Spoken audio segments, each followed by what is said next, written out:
नमस्कार, मी Bhagyashree the focus इंडियाच्या गप्पाष्टक या कार्यक्रमात आपल्या सगळ्यांचं मनापासून स्वागत करते. मंडळी, आजच्या गप्पाष्टकचा भाग हा काहीसा स्पेशल आहे, कारण एका संगीत क्षेत्रात अमूल्य असं योगदान देणाऱ्या व्यक्तीचा सांगीतिक प्रवास, त्याचा लेखाजोखा मांडणारा आणि किस्से आणि आठवणी सांगणारा हा गप्पाष्टकचा आजचा कट्टा आहे. आज आपल्या भेटीला जे पाहुणे आलेत त्यांचं संगीत क्षेत्राला मोठं योगदान आहे. 700हून अधिक गाणी, अनेक रियालिटी शोचं परीक्षण, मधली सुट्टी यासारखा कार्यक्रम, 2 पुस्तकांचं लेखन, चित्रपटांचं लेखन आणि त्याचबरोबर आयुष्यावर बोलू काही या आगळ्या वेगळ्या आणि रसिकांच्या मनावर 20 वर्षांनंतरही रुंजी घालणाऱ्या कार्यक्रमाचे संगीतकार डॉक्टर सलील कुलकर्णी सर आज आपल्या भेटीला आलेत. सर, तुमचं गप्पाष्टकच्या कार्यक्रमात खूप मनापासून स्वागत करते आणि आज आपल्या या मुलाखतीत मला साथ संगत द्यायला मयूर रत्नपारखे हा माझा सहकारीही आपल्यासोबत असणार आहे.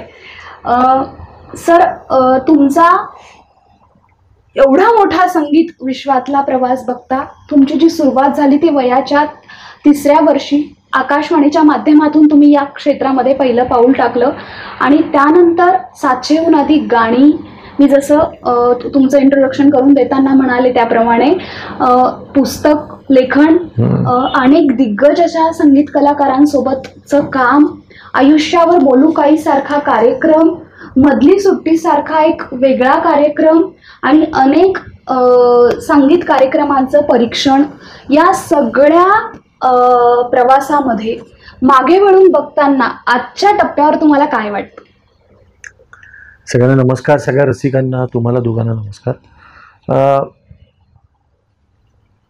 सगळ्यात आनंद मला ज्या भूमिकेतून होतो ती भूमिका म्हणजे एक वडील म्हणून असलेली माझी भूमिका. जेव्हा मी माझ्या दोन्ही मुलांना परफॉर्म करताना बघतो, कारण मुलगा शुभंकर तो गायक आहे, त्याचे आत्ता सोलो कार्यक्रम चालले आहेत आणि लोकांना खूप आवडत आहेत, ते बघताना मला ती माझी मोठी अचिव्हमेंट वाटते. आणि माझी मुलगी क्रिकेटर आहे, तो तिला जेव्हा ग्राउंडवर खेळताना बघतो, सो मला वाटतं की मला जर विचारलं की सगळ्यात मोठी अचिव्हमेंट काय वाटते गेल्या 25 वर्षातली, तर ती दोघं ज्या पद्धतीने परफॉर्म करतायत किंवा आयुष्याकडे ज्या पद्धतीने वेगळ्या पद्धतीने आयुष्याकडे बघतायत, ती मला या सगळ्याचं एक संचित आपण ज्याला म्हणतो ते मला सगळ्यात वाटतं. कारण ते मला सगळ्यात महत्त्वाचं वाटतं, कारण तुम्ही माणूस म्हणून काय करता तेच तुमच्या सगळ्या कलाकृतीत प्रतिबिंबित होत असतं कायम.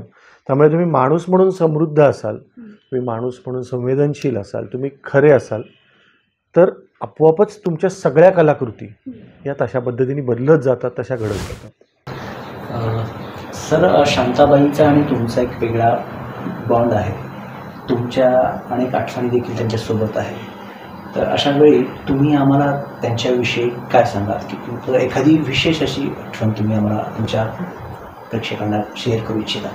हां, मुळात मला काय वाटतं ना, आपण आता म्हणजे मी आता एक 25-27 वर्ष या वर्षात या क्षेत्रात काम करतो आहे, पण ह्या मंडळींना मी फार लहानपणी किंवा अगदी सुरुवातीला माझ्या करिअरच्या शांताबाई शेळके, पु ल देशपांडे, सुधीर मोघे, हृदयनाथजी, लता दिदी या सगळ्या लोकांबरोबर खूप गप्पा मारल्यामुळे, त्यांच्याशी इंटरॅक्शन केल्यामुळे मला खरं मोठं म्हणजे काय असतं हे माहिती आहे.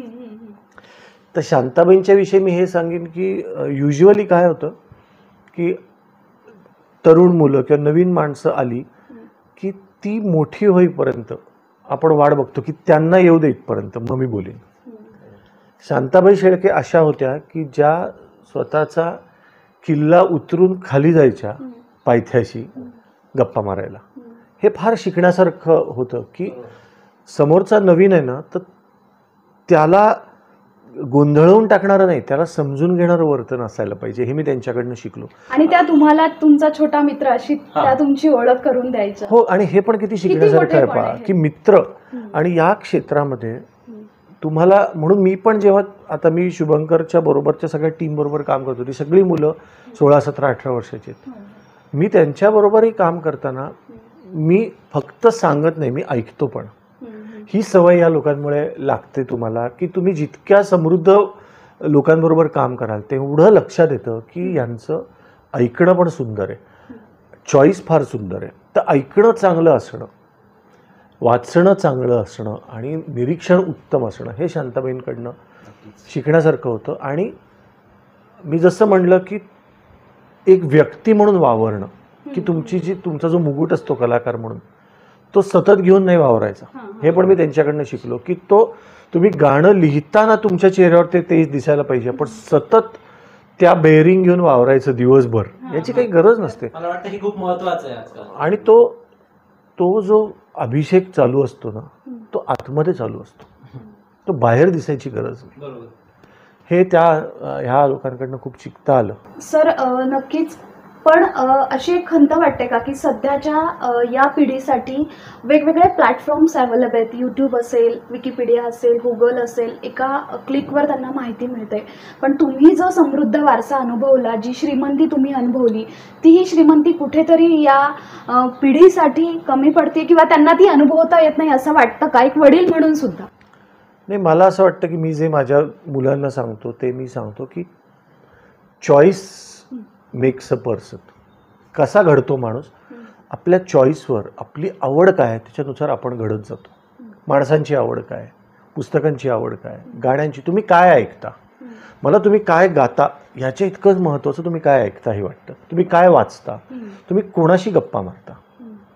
कारण तुम्ही गप्पा मारण्यामधनं तुम्हाला खूप गोष्टी कळत असतात, तुम्हाला खूप गोष्टी जाणवत असतात. तुम्ही अशा माणसांची बोलत राहिलात, म्हणजे मी असं म्हणत नाही की फक्त तज्ज्ञ लोकांशीच बोलावं, फक्त मोठ्या लोकांशीच बोलावं, पण खऱ्या लोकांशी बोललात, खरे मित्र, शाळेतले मित्र, कॉलेजमधले मित्र, की जे तुम्हाला खरं ओपिनियन देतात.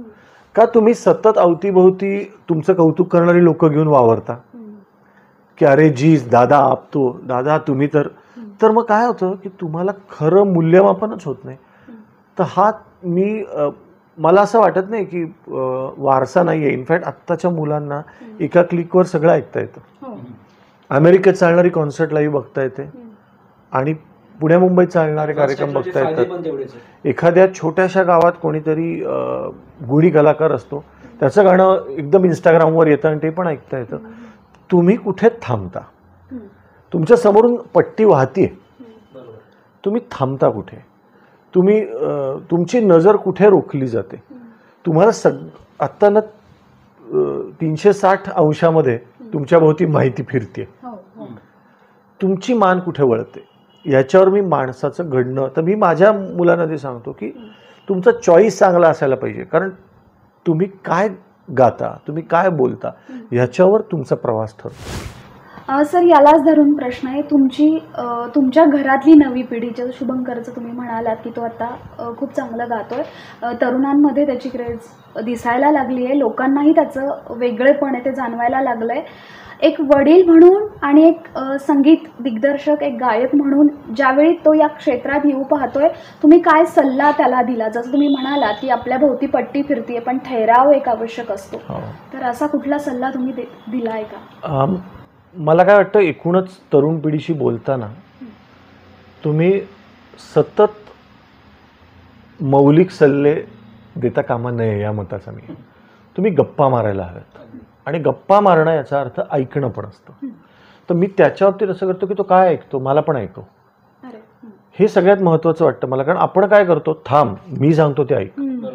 तर असा आपला अट्टहास का की आपण जे ऐकत होतो ते सुंदर होतं आणि नवीन पिढी ऐकते ते चुकीचं आहे. तुम्ही ऐका. तर मला खूप गाणी त्याच्यामुळे ऐकायला मिळाली, सुंदर सुंदर अनेक इंग्लिश गाणी आज माझ्या तोंडावर आहेत, हे त्याच्यामुळे आहेत. कारण मी ऐकलं की तू काय ऐकतोयस. मी एवढं माझं लक्ष नक्की आहे की तो जे इंग्लिश तू ऐक, तू अजून जर्मन ऐक, उद्या ब्राझिलियन ऐक, तू मेक्सिकन ऐक, ते काय आहे, त्याचा विषय काय आहे. तर इंग्लिश तो जे ऐकतो, तो बीटल्स जेव्हा गातो, तो एल्विस जेव्हा गातो, तेव्हा त्या कविता काय आहेत, तो का ते गातोय.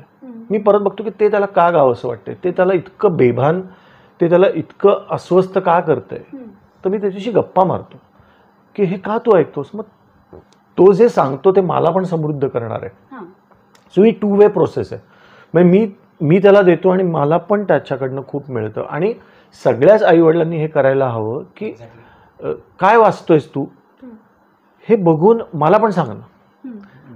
कारण ती पिढी नक्कीच वेगळा विचार करते आणि करत असेल याच्यावर तुम्ही आधी विश्वास ठेवायला हवा. आपण जे करत होतो तेच सुंदर होतं आणि पुढची पिढी करते ते उथळच आहे, हे काहीतरी प्रिज्युडाईज घेऊन मी कधीच बोलत नाही. मला असं वाटतं की तुमचं काय मत आहे मला सांगा बरं. तुम्हाला हे काय करावं असं वाटतं. अगदी तुम्ही साधं जेवायला बाहेर निघाल्यावर मी माझ्या दोन्ही मुलांना विचारतो तुम्हाला काय वाटतं आज आपण कुठे जायला पाहिजे. कारण त्यांना आपल्या पण मताला किंमत आहे, आपलं पण मत ग्राह्य धरलं जातं हे जेव्हा वाटायला लागतं तेव्हा ते आधी रिलॅक्स होतात आणि मग ते एक्सप्रेस व्हायला लागतात. तुम्ही जर त्यांना व्यक्त होण्याची मोकळीकच दिली नाही. या निमित्ताने सांगतो की मी आता पुढच्या महिन्यापासून दर महिन्याला वयवर्ष 8 ते 13, आता माझी मुलं दोघेही याच्यापेक्षा मोठी झाली आहेत, पण 8 ते 13 या वयोगटासाठी एक्सप्रेशन्स नावाचं मी वर्कशॉप एक कॅम्प करतोय मी. फोलिएज आउटडोर्स, तुम्हाला माहिती आहे फोलिएज कॅम्प्स घेऊन जाणारी मोठी संस्था आहे, त्यांच्याबरोबर मी हे करतोय याच्यासाठी की त्या मुलांनी एक्सप्रेस व्हावं सगळ्या पद्धतीने. की एका दिवसामध्ये तुम्ही गाऊन बघा, तुम्ही थोडंसं ॲक्टिंग करून बघा, तुम्ही लिहून बघा, तुम्ही पब्लिक स्पीकिंगमध्ये तुम्हाला काय येतं आहे सगळं करून तर पहा. सगळ्या खिडक्या उघडून तर पहा की ही खिडकी तर तुम्ही कायमची बंद ठेवली तर तुम्हाला आवडणारं चित्र खरं तिकडेच आहे, पण तुम्ही ती खिडकी बंद ठेवली तर कळणार कसं. तर म्हणजे शुभंकरच्या बाबतीत मी हेच करतोय आणि मी त्याला दुसऱ्या बाजूनी पण नेहमी मुभा देतो की तू उत्तम गातोस, याचा अर्थ तुला गायकच व्हायला पाहिजे असंही नाही. हे फार महत्वाचं आहे की ही पण मोकळी. म्हणजे त्याची संगीत क्षेत्रामध्ये तर तो ठसा उमटतच आहे, पण आता मध्यंतरी 12वीच्या निकालामध्ये पण त्यांनी अतिशय उत्तम यश मिळवलं. त्यानंतर तुम्ही त्याचं कौतुक करताना एक सोशल पोस्ट केली होती आणि त्याची लहानपणाची एक कविता तुम्ही ती पोस्ट केलेली आहे. तर त्या कवितेच्या आठवणीविषयी आम्हाला ऐकायला आवडेल की एक्झॅक्टली ती कविता कशी काय. मला वाटतं तुम्ही एकटी एकटी घाबरलीस नावाची आहे ना, तर एकटी एकटी फिल्मसाठी गाणं गेलं होतं चिंटू नावाच्या फिल्ममध्ये. ते संदीप खरेने लिहिलेलं गाणं आहे आणि ते मी चाल केली आणि आम्हाला सगळ्यांनाच म्हणजे मी, संदीप, त्या फिल्मचे दिग्दर्शक श्रीरंग गोडबोले तिघांनाही असं वाटलं की ते शुभंकर तेव्हा सिनियर केजीत होता, त्याच्या आवाजात ते छान वाटेल. आणि त्याची आठवण एक फार वेगळीच आठवण सांगतो तुम्हाला की तो त्याच्या आधीची पण जी गाणी तो गायला होता ती सगळी त्याची जनरली सिंगल टेक होतात गाणी, की उभं राहिला की तो लिटरली 10 मिनिटात गाणं गाऊन घरी जायचं, इतकं त्याची पटापटा गाणी होतात रेकॉर्ड. तसंच ते गाणं पण सुरू झालं आणि मस्त चाललं होतं, पण तो त्याचा एकटी एकटी घाबरलीस ना वाटलंच होता, इथं तो त्याची आपोआप मान हालायला लागली. मान हालायला लागल्यावर मायक्रोफोनपासून तो थोडा कधी इकडे लांब कधी इकडे लांब, आणि तो रेकॉर्डिस्ट म्हटलं की अरे नाही, तो व्हॉइस त्याचा बदलतोय डिस्टन्स बदलल्यामुळे. तर मी म्हटलं की थांब मग शुभू, मी आतमध्ये येतो आणि मी तुझ्या शेजारी बसून तुला असं पकडून ठेवतो. म्हणून मी असं गुडघ्यावर बसलो आणि त्याला असं पकडून ठेवलं आणि तो गात होता. तर त्यांनी परत सलग दुसऱ्या कडव्यापर्यंत गायलं आणि मधलं म्युझिक चालू झालं होतं. त्यांनी माझ्याकडे पाहिलं तर माझे गुडघे इतके दुखायला लागले होते असं गुडघ्यावर बसून. तर मी असं त्याच्याकडे बघून असं गेलं की बापरे, आणि तेव्हा तो हसला जोरात. तो जे हसला ते आम्ही गाण्यात ठेवलं. तुम्ही जर आता बघितलं तर ते हसणं पण आहे ते माझ्या कॅची वाटतं. हां, तर ते जे आहे ते ती माझी फार गोड आठवण आहे की ते होऊन गेलं. आणि त्या गाण्याला त्या वर्षीचं सर्वोत्कृष्ट पार्श्वगायनाचा पुरस्कार त्याला मिळाला. आणि सगळ्यात मला आवडलं ते रेडिओ मिर्चीचा सॉन्ग ऑफ द डेकेड, दशकातील सर्वोत्तम गाणं, ते माझ्या गाण्याला मिळालं किंवा शुभंकरच्या ह्याच्या पलीकडे जाऊन आई आणि मुलगा या नात्याच्या गाण्याला बक्षीस मिळालं. म्हणून मला जास्त आनंद वाटला त्या गाण्याचा. त्यामुळे ते गाणं संदीपने त्याच्यात एक फार सुंदर ओळ लिहिली आहे की मोठी होतात मुलं, आई मोठी होते. तर याच्यासाठी संदीपला सलाम आहे. कारण काय असतं जसं म्हणजे ते गाणं ऐकताना नकळत पाणी डोळ्यात आल्याशिवाय राहत नाही. तर मला नेहमी असं वाटतं की पाणी डोळ्यात, म्हणजे एखाद्याला तुम्ही जेव्हा इमोशनल एखादा माणूस होतो तो दरवेळी रडक्या गाण्यावर होतो असं नाही. तुम्ही सहज तुम्ही कसा सूर लागतो, एखादी ओळ कशी येते. तर मला असं वाटतं की जशा मोठ्या मोठ्या कवींच्या, माडगुळकरांच्या, शांताबाईंच्या, कुसुमाग्रजांच्या सुंदर सुंदर ओळी आहेत, तशी मला वाटतं संदीपनी केलेलं एक फार उत्तम स्टेटमेंट आहे की मोठी होतात मुलं. अजून एक व्हाईट साईट आणि ते एक ती पण एक हां, ते करून करून काळजी माझी, करून करून लाड, दमलात तुम्ही आई बाबा झोपा जरा गाणं, असं ते तेव्हा तर शुभंकर मला वाटतं 4.5-5 वर्षाचा असताना गायलं होतं. तर ते गाणं रेकॉर्डिंगच्या वेळीच मला इतकं डोळ्यात पाणी आलं होतं. कारण ते इतकं सिंगल टेक तो गात होता. आणि काय असतं, एक्सप्रेशन ही गोष्ट गाण्यातली अशी असते की ती लहानपणापासून तुमच्याकडे असली तर ती अशी व्यक्त होते. मग ती एकटीमध्ये पण त्यांनी ज्या पद्धतीने उच्चार केलेत ते आजपर्यंत, आज तो इंग्लिश गातो, हिंदी गातो, ते लोकांना का आवडतं तर शब्द पोचवण्याचं ते लहानपणापासून त्याच्याकडे काहीतरी आहे. आणि त्याचं मला खूप अप्रूप आहे, कारण ती गोष्ट अशी आहे की ती शिकवून येत नाही, ती असावी लागते. सर, कवितेचा विषय निघालाच आहे तर तुम्ही सुद्धा अनेक दिग्गजांच्या, म्हणजे विंदा असतील, शांताबाई असतील, पाडगावकर असतील, अशा सगळ्या दिग्गजांच्या कवितांची सफर केली आणि त्या सफरीमध्ये तुम्हाला कधीतरी ते गाणं भेटलं. तर काय वाटतं तुम्हाला, नेमकं हा जो प्रवास असतो की कवितेतून गाणं शोधणं असेल किंवा ते दिसणं असेल, तर एक संगीतकार म्हणून तो जो प्रवास असतो तो नेमका कसा असतो, आणि नेमकी कुठली कविता या सगळ्यांपैकी, कवी ग्रेसांची असेल, कुठली कविता करताना, कवितेतला चाल देताना कुठला एक असं टप्पा वाटला की अरे हा खूप सोपा आहे किंवा इथे जरा थोडं चढणं अवघड वाटलं? हा फार इंटरेस्टिंग प्रश्न आहे. याच्यात दोन्ही गोष्टी असतात. काय असतं की फक्त वृत्तात असलेली कविता समोर आली तर त्याला चाल लागतेच असं नाही. तर संगीतकारांनी पहिल्यांदी, म्हणजे जसं मला वाटतं की वक्त्यांनी कुठे थांबायचं त्याला कळलं पाहिजे, तसं संगीतकारांनी कुठली कविता संगीतबद्ध करायची नाही हे त्याला कळलं पाहिजे. जरी ती वृत्तात आहे, ती छंदबद्ध आहे, त्याच्यात सगळं आहे, पण या कवितेला माझी गरज आहे का, या कवितेला मी काही देणार आहे का मी नुसतंच त्याला चालीत बांधून काहीतरी पातळ करणार आहे, डायल्यूट करणार आहे. कधी कधी इतकी धार असते कवितेला, त्याला आपण सुराने डिस्टर्ब करतो. तर कधी कधी संगीतकारांनी पण कवितेचा मान ठेवून त्या कवितेला फक्त नमस्कार करून पुढे जायला हवं की तू ग्रेट आहेस, तुला माझी गरज नाही आहे, मी तुला डिस्टर्ब करणार नाही. त्याचप्रमाणे हे पण कळायला पाहिजे की ही कविता संगीतापर्यंत पोचतच नाही.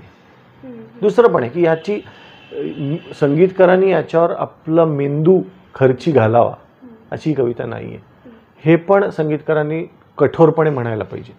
पण मग अशी तिसरी एक सुंदर वेळ असते जेव्हा संगीतकाराला असं वाटतं की अरे ही कविता आणि माझ्या डोक्यातलं संगीत हे जर एकत्र आलं तर 1 + 1 2 न होता 11 होतील. तिथे संगीतकारांनी त्या विहिरीत उतरावं आणि मग तो सुंदर प्रवास चालू होतो. आणि तो प्रवास कसा असतो माहिती आहे का, की छोटी एखादी मुलगी नवीन बाहुली आणल्यानंतर ती दिवसभर बरोबर घेऊन नाचते बघा, ती झोपतानाही बरोबर घेऊन झोपते, ती जेवतानाही ती बरोबर घेऊनच बसलेली असते. तसा संगीतकार ती कविता बरोबर घेऊन वावरत असतो दिवसभर. त्याला असं दुसरं काही सुचत नाही.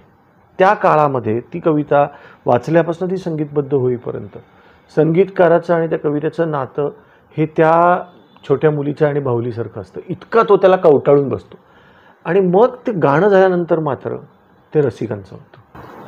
सर, एक प्रश्न वेगळा आहे भावनिक विश्वातला. तुम्ही म्हणजे साधारणतः तुमची अशी प्रतिमा आहे की तुम्ही भावनिक विश्वात जास्त रममाण होतात आणि तुम्ही थोडे हळवे आहात. म्हणजे मुलांच्या जगामध्ये तुम्ही जास्त रमतात. मुलांचं जग कसं आहे हे तुम्ही प्रेक्षकांसमोर, नागरिकांसमोर आणण्याचा जास्तीत जास्त प्रयत्न करतात. आणि त्यात असं की अगदी लहानपणी तुमचं पितृछत्र हरपल्यामुळे तुमच्या मनावर असा काही भावनिक म्हणजे ओलावा जाणवतो का की जो मुलांपर्यंत पोहोचवला पाहिजे, यासाठी तुमची धडपड वाटते का तुमची?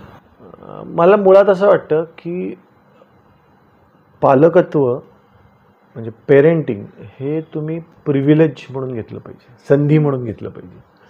बहुतेक वेळेला आपल्याकडे आपण बघतो की ते आयदर जबाबदारी किंवा ओझं, जबाबदारी आणि ओझाच्या मध्ये असतात खूप लोक.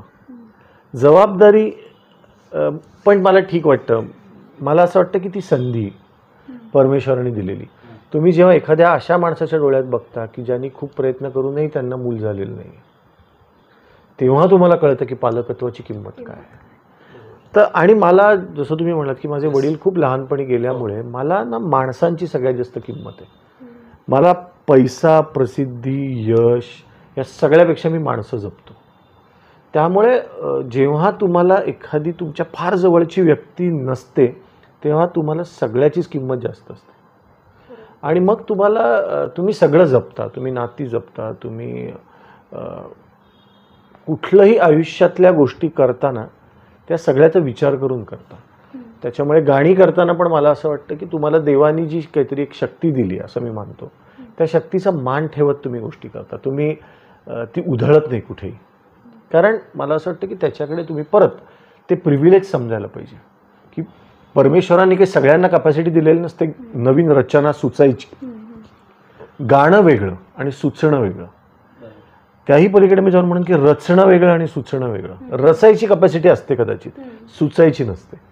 तर परमेश्वराने आपल्याला सुचायची कॅपॅसिटी दिली आहे, ती कुठे वापरावी, ती कशी वापरावी याचा आपण मान ठेवायला पाहिजे असं मला वाटतं. तर मी एकूणच तुम्ही संवेदनशील होता, एकूणच तुम्ही प्रत्येक गोष्टीकडे चहूबाजूने विचार करायला लागता, जो मला असं वाटतं की या क्षेत्रामध्ये खूप काय ज्याला म्हणतो असं खूप टेकून बसून जी माणसं असतात त्यांची गाणी पण तशी होतात, ज्यांना देव नेहमी असा एजवर ठेवतो. अशी ती वाट असते ना की इकडे कडा असतो आणि इकडे दरी, आणि तुम्ही प्रत्येक पाऊल जपून जपून चालता. तसे जे चालतात त्या कलाकारांच्या कलाकृती वेगळ्या होतात आणि देव बरोबर तुम्हाला तसा ठेवतो धारेवर. जर तुमच्याकडनं काहीतरी चांगलं होणार असेल तर तसं होणं आवश्यकही असतं. फार शांत डोकं आहे, फार माणसाला सगळं मिळतंय, सगळंच अपेक्षेप्रमाणे होतंय, तर त्या माणसाच्या कलाकृती पण गुळगुळीत व्हायला लागतात असं मला वाटतं. सर, याला धरूनच असेल तुमचा आयुष्यावर बोलू काही, तुमचा आणि संदीप खरे सरांचा हा जो कार्यक्रम आहे, आता 20 वर्ष पूर्ण होत आहेत या कार्यक्रमाला. 20 वर्ष एखाद्या लाईव्ह शोला होणं आणि आजही तेवढीच क्रेज, म्हणजे अगदी चिमुरड्यांपासून आजी आजोबांपर्यंत त्या कार्यक्रमाची टिकणं ही सोपी गोष्ट नाही आहे. सातत्यानं ते करत राहणं, लोकांना आवडणं, ते लोकांपर्यंत पोचवणं. आणि जसं तुम्ही म्हणालात की एक संवेदनशील तुम्ही आहात किंवा तशा प्रकारचीच ती गाणी आहेत म्हणून ती लोकांना जास्त रिलेट होत आहेत का? नात्यांवर भाष्य करणारी ती गाणी असल्यामुळे जास्त रिलेट होत आहेत का? नेमका हा कार्यक्रम आजही एवढा लोकप्रिय असण्याचा USP तुम्हाला काय वाटतो त्या कार्यक्रमाचा? आपल्या ज्ञानेश्वर महाराजांची एक फार सुंदर ओळ आहे की बाप रखुमा देवीवरू सहज निटू झाला. सहज होणारी गोष्ट जी असते ना ती सुंदर असते. तुम्ही खूप जुळवत गेलात गोष्टी की ना आपण असं करूया की चल तू कवी आहेस, मी संगीतकार आहे, आपण दोघं एका वयाचे आहोत, आपण असं असं करू, मग चल एक आईवर गाणं करू, एक वडिलांवर करू. असं करून फॉर्म्युला वापरून गोष्टी होत नाहीत. तुम्ही सहज गोष्टी होत गेल्या. आम्ही एक कार्यक्रम करायचा म्हणून केला, तो सक्सेसफुल झाला म्हणून दुसरा केला, तो सक्सेसफुल केला म्हणून तिसरा केला, असं करत आता 1800 कार्यक्रम झाले. आणि अजूनही आम्ही तितक्याच मन लावून कार्यक्रम करतो. आणि सगळ्यात महत्त्वाचं मला वाटतं की तो सतत बदलतोय. असं नाही झालं की तीच एक 30 गाणी, त्याच एक 30-40 कविता आणि आम्ही कार्यक्रम करतोय, असं नाही झालं. सतत बदलतोय. म्हणजे आजही जेव्हा कार्यक्रम करतो, आता उद्या कार्यक्रम आहे माझा, तर उद्या कोल्हापूरला मी नवीन गाणार काहीतरी, पुढच्या आठवड्यात डोंबिवलीला तर मी नवीन गाणार, मी तेच नाही गाणार. आणि मी लोकांना सांगतो की आपल्याकडे खूप मोठा इतिहास आहे संगीताचा, काव्याचा. त्याला मनापासून नमस्कार करून आम्ही आमची वाट शोधण्याचा प्रयत्न करतोय. आता परत आम्ही आमचा जो नॉस्टॅल्जिया तयार केलाय त्याच्यातच आम्हाला अडकवू नका की तेच गाणं. मग वेगळी वाट कशाला म्हणायची? वेगळी वाट हवी तर आम्हाला पण दररोज वेगळी वाट शोधू दे. तो ध्यास जो आहे संदीपला पण तो आहे की चल मी नवीन लिहिलंय ना आजच ऐकवतो. मी नवीन गाणं केलं की मला ते, आणि मला ना खूप कंपू जमवून आपली गाणी ऐकवत बसायला आवडत नाही. तुम्हाला विश्वास नाही बसणार, मी अनेक गाणी ऑडियन्सला पहिल्यांदा ऐकवलीत, कुणालाच नाही ऐकवता, कुणालाही नाही, इन्क्लुडिंग डमरेल्या बाबाची कहाणी. कारण डमरेल्या बाबाची कहाणी हे मी ज्या दिवशी पहिल्यांदा गेलो त्याच्या आदल्या रात्री केलेली चाल आहे ती. आणि मी होतो, मला अजून आठवतं, मी होतो सोलापूरला, सारेगमपच्या ऑडिशन्स घ्यायला मी गेलो होतो. संदीप पुण्यात होता, माझ्याकडे कविता होती, त्याला काय चाल केली आहे काहीच माहिती नव्हतं. मी पुण्यात आलो, आमचा तो पुण्यात गणेश कलाक्रीडाला ईश्वर बोलुकाईचा 500वा कार्यक्रम होता. मी त्याला त्या कागदावर फक्त खुणा करून दिलं की हे तू वाच, हे मी गाईन, हे तू वाच, हे मी गाईन. काय चाल आहे काय त्याला काहीच माहिती नव्हतं. त्याला फक्त मी सांगितलं होतं की हा पार्ट मी गाऊन थांबलो की हे तुला वाचायचं. असा तो पहिला जो आविष्कार होता, पहिला परफॉर्मन्स तो असा झाला. पण सर, त्या गाण्याची एवढी क्रेज आहे की ते गाणं ऐकल्यावर अनेकांनी आपले जॉब स्विच केले किंवा आपल्या पाल्याशी घट्ट मिठी मारली. तो ते झोपायच्या आधी आपण लवकरात लवकर घरी पोचावं यासाठी प्रयत्न केले. हे सगळं इतरांनी केलं, पण तुम्ही एक बाबा म्हणून तुमच्या आणि शुभंकरच्या किंवा तुमच्या लेकीच्या आयुष्यात काही बदल झाला जेव्हा ते गाणं आलं? तुम्हाला खरंच कोणाला म्हणजे आता जे सगळे ओळखतात त्यांना माहिती आहे की मी इतका मुलांबरोबर असतो की खऱ्या अर्थाने त्या गाण्यातला बाबा आणि मी हे खूप वेगळी माणसं आहेत. कारण मी दोघांचाही 10वी-12वीचा प्रत्येक धडा मी अभ्यास घेतला आहे. मी त्यांना वर्षानुवर्ष रोज गोष्ट सांगितली आहे. म्हणून मला इनफॅक्ट त्याची किंमत कळते की आपण इतके सुंदर क्षण जे अनुभवतो ते इतर लोकांनी मिस करू नयेत. म्हणून ते गाणं मी इतका अर्थतेने गातो. हे नक्की की मला त्याच्यातल्या काही ओळी लागतात की अरे बघता बघता ही मुलगी मोठी झाली, की आत्ता कडेवर बसणारी अनन्या आता जेव्हा फास्ट बॉलिंग टाकते आणि आता ती म्हणजे इतक्या छान लेवलला क्रिकेट खेळतीये, तर मला असं वाटतं की त्याच्यातल्या ज्या ओळी आहेत की उद्या तिची खरंच ती आता ही आत्ताची पिढी आहे ती कदाचित शिकायला आधी बाहेर जाईल कुठेतरी किंवा खेळायला आता ती सारखी बाहेर जाते. तर ते जे आहे की आपला तो सहवास आपल्याला किती मिळेल, पण ते कुठेतरी लागत राहतंच गाणं सतत. किंवा आत्ता एकदा काय झालं मध्ये जे वडील मुलाचं गाणं आहे रे क्षणा थांब म्हणा, ते पण तसंच आहे की त्याच्यातली जी ओळ आहे की जे वेचले ते ठेव तू, जे राहिले ते वेच तू. तर ती ओळ अशीच आहे की किती वेळ आपल्याला किती क्षण सुंदर घालवता येतील. सो दमरेला बाबाची कहाणी हे या गाण्याने काय दिलं तर तुम्ही इतकं तर करेक्ट बोललात की लोकांना जाणीव करून दिली. आणि ती काही मुद्दाम आम्ही केलं असं नाही किंवा मुद्दाम काहीतरी सामाजिक परिवर्तन घडावं म्हणून केलेलं गाणं नाही. ते आम्हाला वाटलं की अरे काहीतरी करूया म्हणून केलं. पण त्या गाण्याचे इतके वेगवेगळे परिणाम झाले. विशेषतः आपल्याकडे भारतीय आपल्या समाजामध्ये आपण ज्या पद्धतीने विचार करतो तर एका ठराविक वयानंतर मला असं वाटत नाही की मुलगी जाऊन वडिलांना कधी मिठी मारते. एक कुठेतरी एक संकोच येतो, एक अंतर येतं. त्या गाण्यानंतर असं झालं की ती जी एक बारीक एक पावलाचं अंतर असतं ना ते संपलं.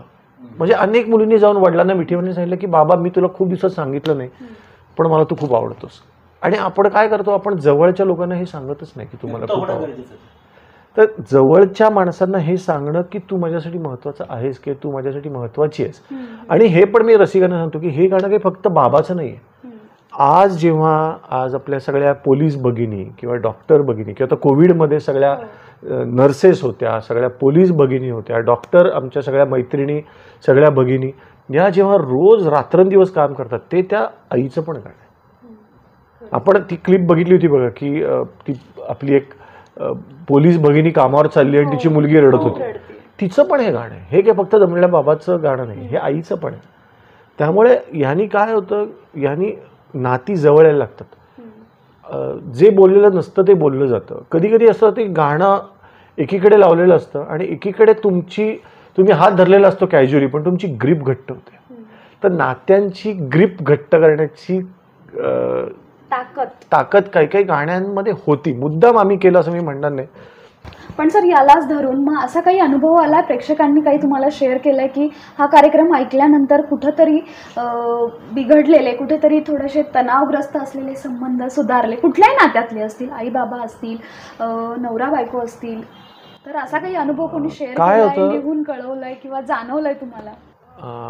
खरं सांगू का, तर 25 वर्षामध्ये एक आठवणींची पुस्तकं होतील इतक्या आठवणी आहेत. अगदी गेल्या 2 वर्षातल्या काही फार गोड वाक्य तुमच्या लक्षात राहतात. मला एक खरं तर लेख लिहावासा वाटतो, न दिसणारे पुरस्कार नावाचा. की तुम्हाला आता हे तुम्ही इथे बघता हे पुरस्कार दिसतात पण न दिसणारे खूप पुरस्कार असतात. तुम्हाला एक उदाहरण सांगतो की मी बाबा बोरकरांच्या कवितांचा स्वतंत्र कार्यक्रम करतो. बाकी बाबा आणि मी, बोरकरांची जी गाणी मी केली त्याचा एक स्वतंत्र कार्यक्रम आहे. तो आमचा गोव्याला कार्यक्रम होता आणि तो कार्यक्रम झाल्यानंतर बाबा बोरकरांच्या मुली दोघी कार्यक्रमाला आल्या होत्या. तर दोघी आता आजी आहेत, दोन्ही त्या आज्या त्या आल्या. तर त्यांच्यातल्या एक कन्या बोरकरांच्या त्या आल्या आणि माझा हात पकडून म्हटलं, तुम्ही ना अक्षरशः तुमच्या गाण्यातून तुमच्या चालीतून ना आमच्या वडिलांच्या शब्दांचे लाड करता. आता हे मी कधीच विसरू शकत नाही. हे वाक्य इतकी सुंदर ही कॉम्प्लिमेंट आहे. किंवा नसतेस घरी तू जेव्हा ऐकून लोकांना खूप वेळेला ना आपल्याला असं वाटतं की असलेली नाती, पण एखाद्या व्यक्तीला असंही होतं की जी व्यक्ती गेली आहे त्या व्यक्तीची ते आठवण आपल्याला किती येते याचा त्यांना अंदाज नसतो. हे गाणं ऐकताना त्यांना जाणवतं की आपण किती मिस करतोय त्या व्यक्तीला. तर अशा खूप, किंवा दूरदेशी गेला बाबासारखं गाणं मुलांनी आईवडिलांना, म्हणजे त्यांच्या सेन्सिबिलिटीज किती शार्प असतात बघा, की आईवडिलांचं भांडण चाललं आहे आणि काहीतरी गोंधळ चालला आहे, अशा सुमारास मुलांनी हे मुद्दाम गाणी ऐकवली आहेत आणि त्यांचं घर परत छान झालेलं आहे, अशाही आठवणी. सो पण हे अगेन मी आणि संदीपनी कुठलंच गाणं कविता मुद्दाम कुठल्या दिशेने नाही केलं. आम्हाला जे आतून वाटलं, परत जिथे मी सुरुवात केली होती की सहज निटू झालं, सहज होणं. हृदयनाथजींबरोबर मी इतके कार्यक्रम केले ना, ते नेहमी बोलताना हेच म्हणतात की हा अख्खा कार्यक्रम सहज आहे म्हणून हा लोकांना इतका आवडतो. त्यांचं नाव निघालंच तर मी परत विचारते की तुम्ही एवढ्या दिग्गजांसोबत, म्हणजे भारतीय संगीताला पडलेलं एक गोड स्वप्न, लता दिदी आणि पंडित हृदयनाथजी ह्यांच्या दोघांसोबतही, या दिग्गज 2 बहीण भावांसोबत तुम्ही काम केलं, तर नेमका कसा अनुभव होता आणि लता दिदींची एखादी आठवण त्यांच्यासोबत काम करतानाची, काय शिकलात तुम्ही काम करताना? हृदयनाथजी हे माझे लहानपणापासून एकदम, म्हणजे आपण याला म्हणतो ना की आपण कसं व्हायला पाहिजे असं लहानपणी जेव्हा वाटतं तेव्हा यांच्यासारखं व्हायला पाहिजे असं मी सरळ उत्तर द्यायचो लहानपणापासून, आणि मला अजूनही तसंच वाटतं. तेच माझं आजही स्वप्न आहे की मला काय व्हायला आवडेल, तर मला हृदयनाथजींसारखं व्हायला आवडेल की संगीताचे सगळे प्रकार त्यांनी हाताळले. म्हणजे आम्ही ठाकर पण केलं आहे, त्यांनी केव्हा तरी पहाटे पण केलं आहे, त्यांनी अभंग पण केलेत, सगळं केलं आहे. आणि समृद्ध ज्याला आपण म्हणतो की उत्कृष्ट काव्य आहे, उत्कृष्ट गायन आहे आणि लोकांपर्यंत पोहोचवण्याची धडपड आहे, तर तशी आपण करू शकू का असं. त्यामुळे जेव्हा योगायोगाने एक दिवस असा तो क्षण आला की ते आणि मी एकत्र कार्यक्रम केला, तेव्हा माझ्यातला तो लहान मुलगा खूप खुश होता की अरे हे ज्यांची गाणी आपण स्पर्धेत गायचो शाळेत, आंतरशालेय सुगम संगीत स्पर्धेत मी ज्यांची गाणी गायचो त्यांच्या शेजारी बसून आपण आज गातोय, हे फार. आणि लता दिदींबरोबर गाणं हे तर मला असं वाटतं की आपल्या स्वप्नांची पण उडी तिथपर्यंत जात नाही असं माझ्यासाठी ते होतं, की माझ्यासाठी स्वप्नांची उडी पण कधी तिथपर्यंत गेली नाही, इतकं मी त्यांना मानतो. म्हणजे मी त्यांना देवाच्या स्थानीच मानतो. कारण मला असं वाटतं की म्हणजे हे मी 2-3 वेळेला कुठे दिदींविषयी बोलताना बोललोय, पण ते वाक्य मला स्वतःला फार पटलं म्हणून मी परत बोलतो की संगीतात कोणीही किती उंच इमारती बांधल्या तरी त्याच्या वर एक लता मंगेशकर नावाचं आकाश असणारच आहे. अगदी. तुम्ही किती छतं तुमची उंच बांधा, वर तुम्हाला एक आकाश असणार, त्याचं नाव लता मंगेशकर आहे. अशा त्या गायिका. तर त्यांचं ते गाणं फार अचानक घडलं. म्हणजे मी कार्यक्रमात ते गाणं गायलो आहे का, ते हृदयनाथजींना खूप असं वाटलं की हे दिदींच्या आवाजात छान वाटेल. त्यांच्यात काहीतरी बोलणं काय झालं की हे मला माहिती नाही, पण ते स्वप्नासारखं ते अचानक असं घडलं की ते गाणं आपण करूया का. आणि माझ्यासाठी असं होतं की तो सुवर्ण क्षण होता. आणि तुम्ही म्हटलात काय शिकलात, तर मला असं वाटतं की तुम्ही ना या व्यक्तींकडनं प्रत्येक क्षणाला शिकत असता.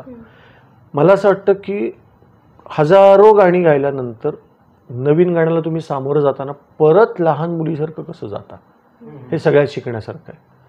की कुठेच ना की मी हजारो गाणी गायली आहे, आता मला असं नाही, परत ती उत्सुकता, परत ते दडपण, परत ते कसं झालंय, ते नीट होईल ना, याची तुम्हाला सतत वाटणारी धास्ती, ह्याच्यामुळे त्या भारतरत्न आहे.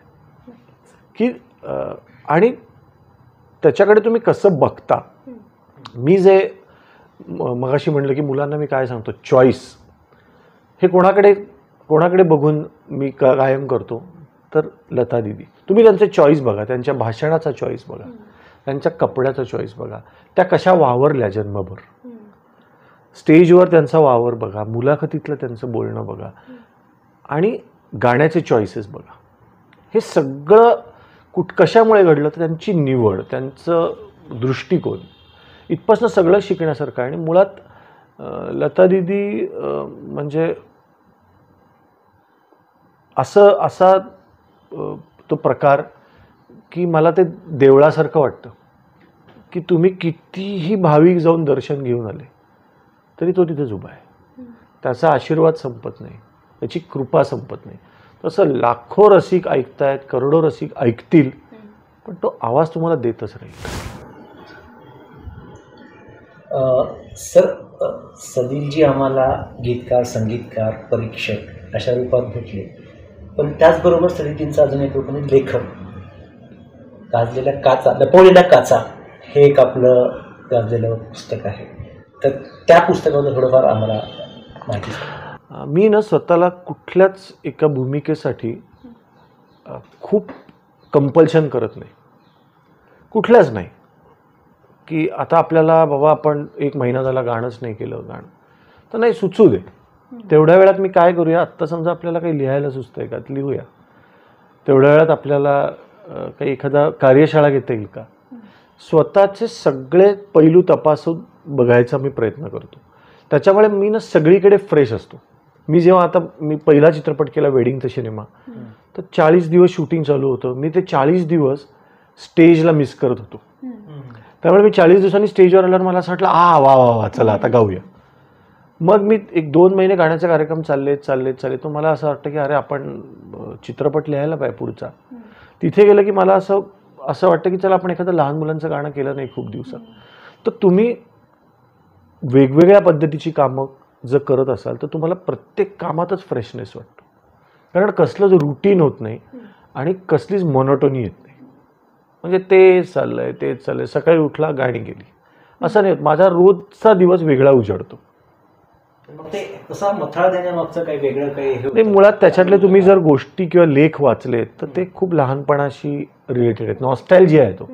आणि मला असं वाटतं की प्रत्येकानेच म्हणजे त्याच्यातली जी लपवलेल्या काचा ही जी ते जे गोष्ट म्हणूया किंवा तो जो लेख आहे, तर आपण लहानपणी सगळ्यांकडे कुठेतरी एक छोटी कंपॉस बॉक्समध्ये काहीतरी छोटं लपवलेलं असतं, की खिळा असतो, कुठेतरी एक रबर असतं, एक काहीतरी काच असते. तर ते की ह्या निमित्ताने मी त्या लपवलेल्या काचा त्या खड्ड्यातून बाहेर काढतोय, म्हणून त्याचं नाव लपवलेल्या काचा होतं. आणि पुढचं पुस्तकाचं नाव होतं शहाण्या माणसांची फॅक्टरी.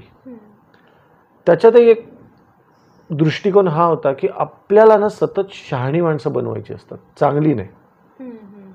शहाणी माणसं म्हणजे कोण, की ती योग्य बोलतील, ती करेक्ट ठिकाणी टाळ्या वाजवतील, ते करेक्ट ठिकाणी हो म्हणतील. Readymade material. तर आणि ते पण कसं परफेक्ट, इतके उंच, इतके जाड, असं बोलणारे, असं हसणारे. आपल्याला प्रश्न विचारणारी लोक नको, आपल्याला हो म्हणणारी लोक.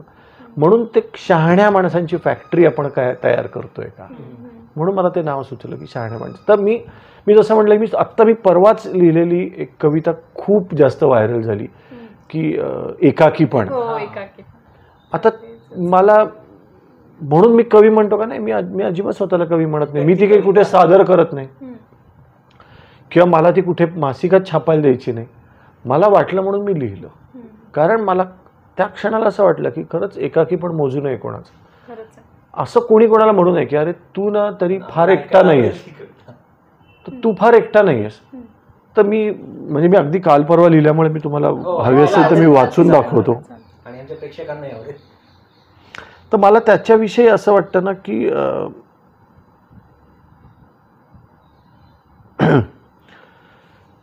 एकाकी पण मोजू नये कोणाचे, एकाकी पण मोजू नये कोणाचे, तपासू नये आपण कोणाच्या दुःखाची पातळी. आणि टेक केअर सारखी निरुपयोगी पट्टी तर मुळीच बांधू नये त्याच्या दुखऱ्या मनावर. अगदी तुम्हाला वाटतच असेल ना की आता डोकावायलाच हवं त्याच्या आयुष्यात, तर एकदा त्याच्या डोळ्यात पाहावं आणि नुसतं बसावं शेजारी त्याच्या, नुसतं असावं बरोबर त्याच्या. आपल्याला किती छान समजावता येतं किंवा आपणच कसं वेगळ्या पद्धतीने धीर देतो हे 3ऱ्या 4थ्या 5व्या माणसाला दाखवायला, म्हणून दुसऱ्याच्या दुःखाचा उहापोह करू नये.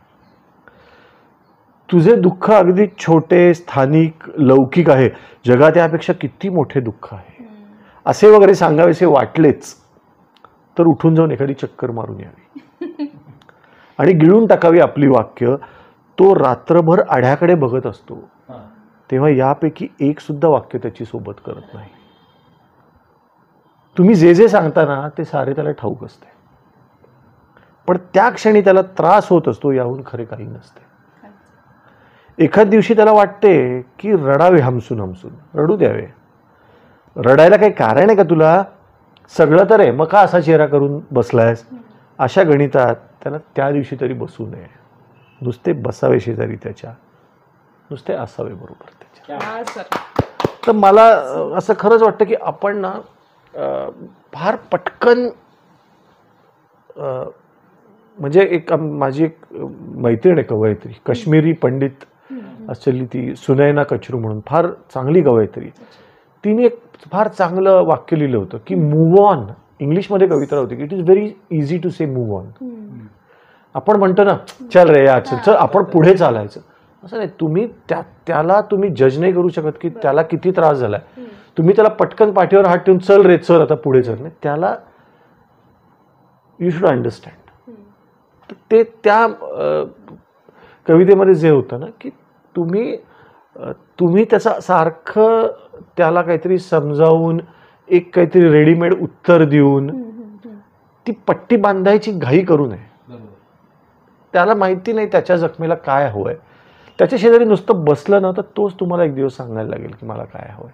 पण आपण सारखं त्याची 10 वाक्य बोलायची ती परिस्थिती नसते, असं मला म्हणजे स्वतःविषयी वाटतं. आणि मला अनेक मी प्रसंग असे बघितलेत की लोक आता सोशल मीडियावर पण फार पटापटा धीर द्यायला. प्रश्न होता की सध्या सोशल मीडियावर जे पटकन नेट फ्री असतं आणि पटकन ट्रोल करता येतं, एका सेकंदात कमेंट घरी बसून सोफ्यावर केली जाते, ती त्या व्यक्तीला एक कलाकार म्हणून किती म्हणजे किती प्रकारे ती लागू शकते किंवा किती त्याचा खोलवर परिणाम होऊ शकतो, काय वाटतं?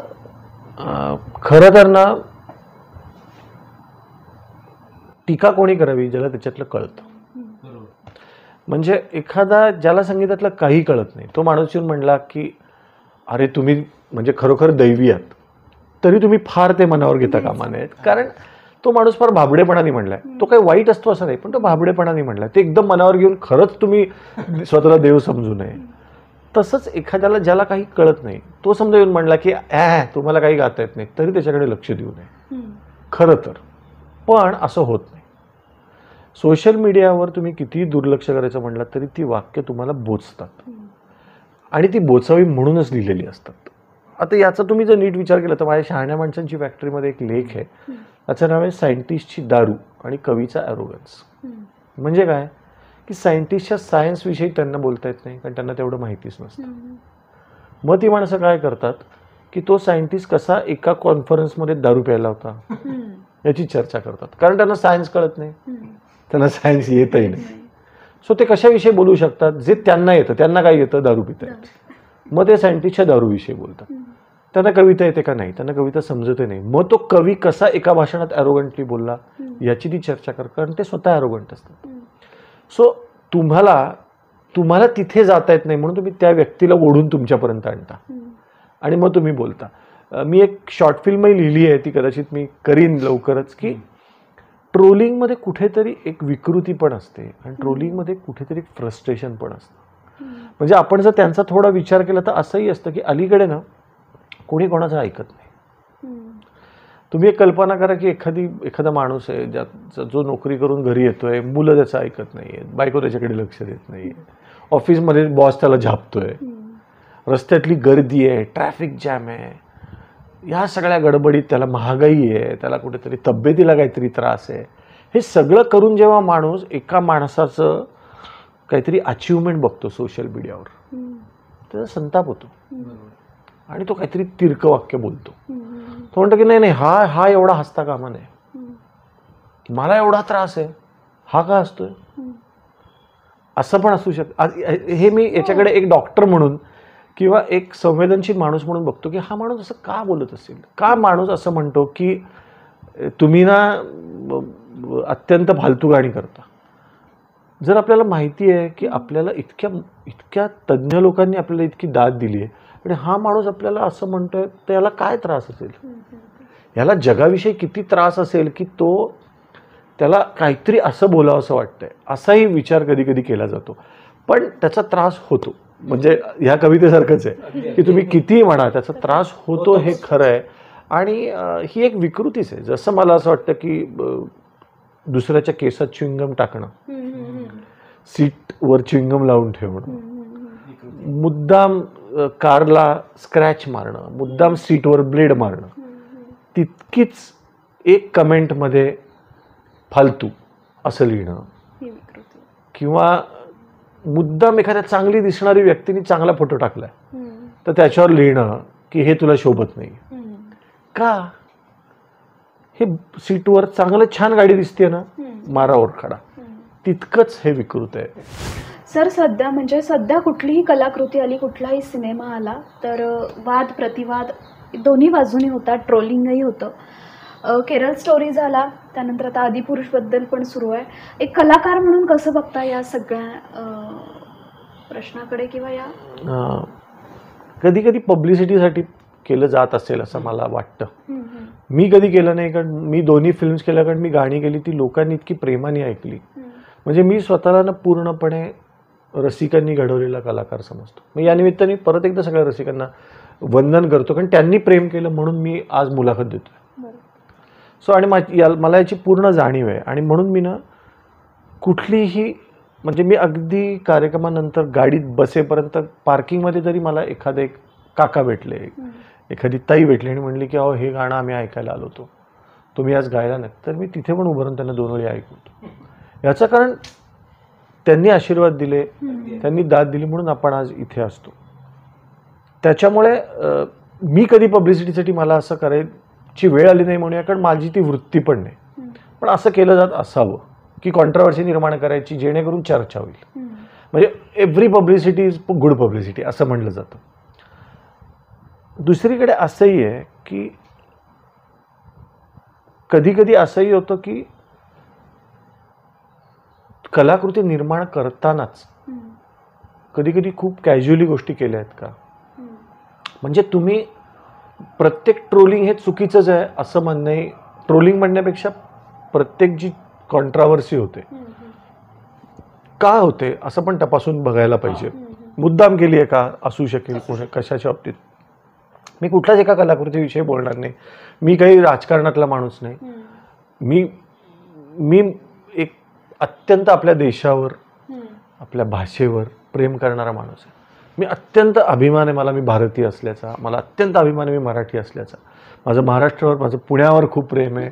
माझं महाराष्ट्रातल्या सगळ्या गावांवर, मला कोल्हापूर खूप आवडतं, नागपूर खूप आवडतं, नाशिक, मुंबई, मला ते प्रत्येक गावाचं एक वैशिष्ट्य वाटतं. आणि मी त्या गावात गेल्यावर मी असा भारावून जातो की अरे काय मजा आहे इथे. हम्म, त्यामुळे मला राजकारणात पडायचं नाही. मला एवढंच वाटतं की ही कॉन्ट्रावर्सी जी आहे ती मला कधी कधी खूप लहान वाटतं की हे जे आकडे चालू असतात की इतके कोटी तितके कोटी, मला असं वाटतं की आपण कुठे यार मराठी कलाकार अजून तुम्ही प्रवास खर्च वेगळा द्याल का वगैरे ह्याच्यातच अडकलात तुम्ही. आणि इथे लोक कोट्यावधीची चर्चा करतात आणि आपण इकडे अजून बारीक सारीक. संदीपच्या कवितेतली एक ओळ आहे की केवढाली धरणं आणि इन्फ्रास्ट्रक्चर आणि कोट्यावधी, आणि आपण इथे रस्त्यात नाक शिंकरायचं की नाही विचार करत बसतो. तर कधी कधी तुम्हालाही असं वाटतं की अरे आपण इतकं अगदी बारीक बारीक गोष्टी पाळतो आणि काय चाललंय हे, कशी भाषा, कसे पॉलिटिशियन्स एकमेकांना कसे बोलत आहेत, कशा कॉन्ट्रावर्सीज, आणि आपण इथे बारीक बारीक संस्काराच्या गोष्टी करत बसतो आणि संवेदनशीलता वगैरे. तर मला असं वाटतं की मी याच्याकडे असं बघतो की मला जे आवडतं तो चॉईस मी करीन. मी कधी कुठल्या चित्रपटाविषयी वेडवाकडं बोललो नाही. मला जे आवडलं ते मी अगदी मुद्दामून नोंदवतो की हे उत्कृष्ट आहे, तुम्ही बघायला हवं. मला जे आवडलं नाही ते मी माझ्या जवळच्या लोकांशी शेअर करतो. पण मी कधी जाहीरपणे, कारण मला असं वाटतं की तुमचं मत आहे ते 10 लोकांना सांगायचे, तुमच्या जवळच्या लोकांना सांगा ना यार मला मजा नाही आली बस. पण त्या माणसाला का दुखवू मी, त्यांनी मन लावून केलंय ना ते. तर माझ्या मतामुळे अजून 10 लोकांचं मत मला बनवायचं नाही. चांगलं मत मी बनवू शकतो कारण मला अशी इच्छा असते की 10 लोकांनी जाऊन बघा. पण मला मुद्दाम कोणावर टीका करायला आवडत नाही, कारण मी एक स्वतः कलाकार आहे. मला माहिती असतं की एक कलाकृती करायला काय कष्ट लागतात. नक्की. सर, कार्यक्रमातला शेवटचा प्रश्न, आयुष्यावर बोलू काही या तुमच्या कार्यक्रमाला आता 20 वर्ष पूर्ण होत आहेत. त्यासाठी सगळ्यात आधी तुमच्या दोघांचंही म्हणजे संदीप सरांचं आणि तुमचं खूप खूप अभिनंदन, आणि पुढच्या असे अनेक प्रयोग होत त्यासाठी शुभेच्छा. पण शेवटी जाता जाता आमच्या प्रेक्षकांसाठी एक तुमच्या आवडीचं खास या कार्यक्रमातलं एक गाणं. खरं माझी म्हणजे सगळ्याच गाण्यांवर खूप जास्त प्रेम आहे आणि प्रत्येक गाण्याने काहीतरी दिलं आहे. म्हणजे रसिकांना जसं दिलं तसं मलाही दिलं आहे. अगदी म्हणजे वेगवेगळ्या मूड आहे ना, की छोटे जे मित्र आहेत त्यांच्यासाठी अग्गबाई ढग्गबाई लागली कळ, ढग्गा लावून हाची केवढी जळ, थोडी न थोडकी लागली फार, डोंगराच्या डोळ्याला पाण्याची धार. अगोबाई हे मुलांसाठी. जरा जे आता कॉलेजमधले यूथ आहे त्यांच्यासाठी आयदर लागते अनामोढ श्वासांना, किंवा मग राणी माझ्या मळ्यामंदी घुसशील काय, ते आहे. जर जे लग्न झालेले जे आमच्या त्यांच्यासाठी नसतेस घरी तू जेव्हा, जीव तुटका तुटका होतो, अशी सगळेच कलर आहेत त्या कार्यक्रमात. एकटी एकटी घाबरलीस ना वाटलंच होतं आई, हा रंग आहे. दमलेल्या बाबाची ही कहाणी तुला ना ना ना ना, हा रंग आहे. पण मला असं वाटतं की त्याच्यातले एक आयुष्यावर बोलू काही जे टायटल सॉन्ग आहे त्याच्यातली एक कडवं किती गोड आहे पहा, जे त्या सीडीत नाही आहे. म्हणून ऐकवतो की कुणीच नाही बोलायला त्याच्यासाठी, कुणीच नाही बोलायला त्याच्यासाठी, झुकून खाली म्हणते अंबर बोलू काही, झुकून खाली म्हणते अंबर बोलू काही, चला दोस्त हो आयुष्यावर बोलू काही.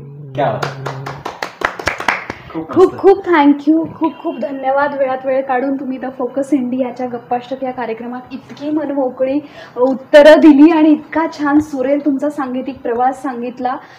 तुमच्यात दडलेला आणि वेळोवेळी सुजान असलेला पालक आम्हाला सगळ्यांना या मुलाखतीतून भेटला आणि खरंच खूप उपयोग होईल.